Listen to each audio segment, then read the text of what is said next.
DXDC Radyoman Report.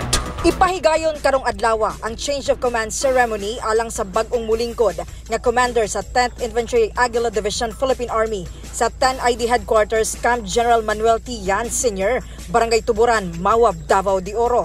Sa interview sa DXDC RMN Davao, kang Major Mark Anthony Tito, spokesperson sa 10 ID, moretiro na sa serbisyo si outgoing 10 ID Commander Major General Jose Ariel Niembra karong adlaw Setyembre 15, 2023. Sulod sa 36 ka tuig kining nangalagad sa nasod og 7 ka bulan kapin nga nahimong commander sa 10 ID.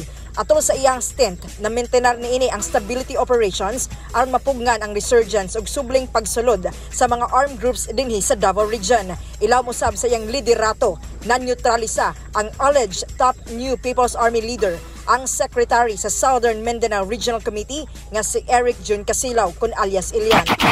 Kita naman po doon sa 10th Infantry Division. Nagpasalamat kita sa serbisyo nga girender ni Major General Niembra sa sulod sa sobra tulo ka dekada niya nga pagserbisyo sa katawhang Pilipino.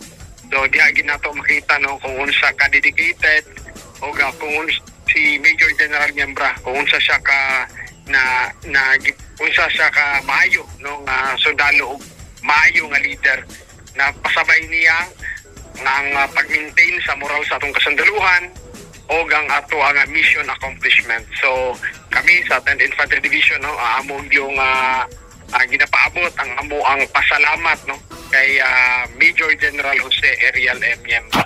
Karong hapon, Panguluhan ni Philippine Army Commanding General Lieutenant General Roy Galido ang installation sa new commander sa 10 ID.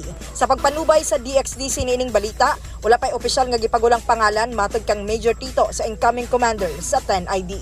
Kasama mo sa balita ug serbisyo publiko, Radyoman ay Miguelita, Tatak RMN. Tatak RMN.